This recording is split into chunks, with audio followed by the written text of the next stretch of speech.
News, लोकशाहीतील लोकांच्या हितासाठी। नगर परिषदेच्या निवडणुकीत राजकीय वातावरण तापले आहे। सर्वत्र चढाओढीचे राजकारण पाहायला मिळते। एकीकडे नेते बंडखोरांची मनधरणी करताना दिसतायत, तर दुसरीकडे उमेदवारांनी अर्ज माघारी घ्यावे असा प्रयत्नही केला जात आहे। परंडा नगर परिषदेची निवडणूक नगराध्यक्ष पदासाठी शिवसेना शिंदे गटाकडून माजी नगराध्यक्ष जाकीर सौदागर आणि ठाकरे गटाचे शिवसेनेचे माजी आमदार कैलासवासी ज्ञानेश्वर पाटील यांचे चिरंजीव, जनशक्ती नगर विकास आघाडीचे विश्वजित ज्ञानेश्वर पाटील यांची लढत होणार असल्याने यावेळी लक्षवेधी ठरली आहे। त्यामुळे या निवडणुकीकडे अनेकांचे लक्ष लागले होते। सौदागर आणि पाटील कुटुंबियांसाठी ही निवडणूक प्रतिष्ठेची ठरणार आहे।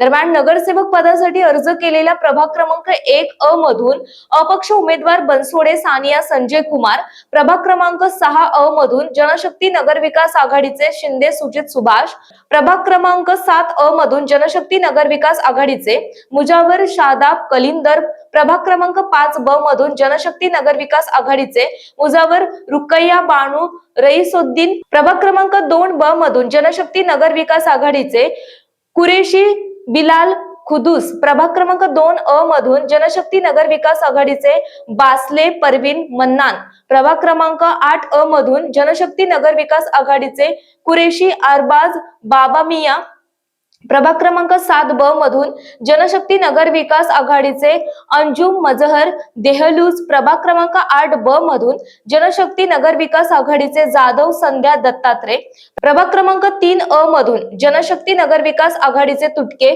शमशाद बी कासिम, प्रभाग क्रमांक 6 ब मधून जनशक्ती नगर विकास आघाडीचे अलबत्ते राहीबाई लक्ष्मण, प्रभाग क्रमांक 5 अ मधून अपक्ष उमेदवार हावरे मुख्तार अहमद अब्दुल करीम, प्रभाग क्रमांक 4 अ मधून जनशक्ती नगर विकास आघाडीचे इशरत मुस्तफा हावरे, प्रभाग क्रमांक 7 अ मधून जनशक्ती नगर विकास आघाडीचे शाहबर्फीवाले बाशा जहुरुद्दीन, प्रभाग क्रमांक 3 अ मधून अपक्ष उमेदवार पठाण बीबी भिक्कन खा यांच्यासह 15 उमेदवारांनी निवडणुकीच्या रिंगणात माघार घेतली। तर नगराध्यक्ष पद अर्ज केलेले अपक्ष उमेदवार हावरे मुख्तार अहमद अब्दुल करीम, मुजावर अब्बास उमर आणि जनशक्ती नगर विकास आघाडीचे इस्माईल अब्दुल सत्तार कुरेशी यांनी उमेदवारी अर्ज माघार घेतला। त्यामुळे परंडा नगर परिषद सार्वत्रिक निवडणुकीत नगराध्यक्षांसह 21 जागेसाठी आता नगराध्यक्ष पदासाठी 7 तर नगरसेवक पदासाठी 79 अर्ज राहिलेत। शुक्रवार 21 नोव्हेंबर रोजी उमेदवारी अर्ज माघार घेण्याचा शेवट असल्याचे निवडणुकीचे चित्र स्पष्ट होऊ शकते। संपादक आशुतोष बनसोडे। आपल्या परिसरातील महत्त्वाच्या आणि ताज्या बातम्या पाहण्यासाठी लोककल्याणार्थ न्यूज चॅनलला YouTube वर सबस्क्राईब करा आणि बेल आयकॉन प्रेस करा।